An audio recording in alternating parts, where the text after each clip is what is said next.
ഒരു ട്രിപ്പൊക്കെ പോയി കഴിഞ്ഞ് വന്നാൽ നമ്മൾ ഏറ്റവും വലിയൊരു പണിയെന്ന് വെച്ചാൽ കൊണ്ടുപോയ ഡ്രസ്സൊക്കെ വാഷ് ചെയ്യാനിടുക എന്നുള്ളതാണ്. ഞാൻ വീട്ടിലെത്തിയപ്പം രാത്രി 12:30 ആയിട്ടുണ്ട്.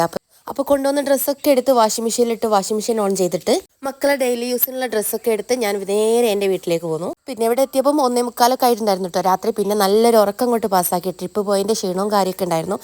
ഇനി ഇവിടെ എത്തിയപ്പോൾ തന്നെ ഇവിടുത്തെ സ്ലാങ്ങിലും അങ്ങോട്ട് സംസാരിക്കുകയാണെങ്കിൽ ഞാൻ രാവിലെ എണീച്ച് പോരേൻ്റെ ചുറ്റും ഒന്ന് നടന്ന് പിന്നെ ഉമ്മ എന്തൊക്കെ ചായക്ക് ഉണ്ടാക്കിയെന്ന് നോക്കാൻ അടുക്കളയിൽ പോയാലും നല്ല പൂരി ഉണ്ടായിരുന്നു, നല്ല ബീഫിൻ്റെ കറി ഉണ്ടായിരുന്നു, പിന്നെന്താ അതിൻ്റെ കൂടെ പത്തിരി ഉണ്ടായിരുന്നു, പുയിങ്ങ മുട്ട ഉണ്ടായിരുന്നു. പിന്നെ എൻ്റെ ഓനും ഇവിടെ ഉള്ളതിനെ കൊണ്ട് ഞങ്ങൾ എല്ലാവരും കൂടി കുത്തിരി ചായയും കുടിച്ച് പിന്നെ നമ്മളെ പുറേ പോയി അമ്മക്ക് പ്രത്യേകിച്ച് പണിയൊന്നും ഉണ്ടാവില്ലല്ലോ. നമ്മളെവിടെയെങ്കിലും ഇങ്ങനെ കുത്തിരിക്കും വെറും മടിയും പിടിച്ച്. അങ്ങനല്ലേ എല്ലാവരെയും അവസ്ഥ. ഞാനും അങ്ങനെ തന്നെ ഫോണിൽ തോണ്ടി ഇങ്ങനെ വെറുതെ കുത്തിരിക്കുമ്പോൾ അടുക്കളയിൽ നിന്ന് നല്ല കോഴി പൊരിച്ച മണം വരുന്നു.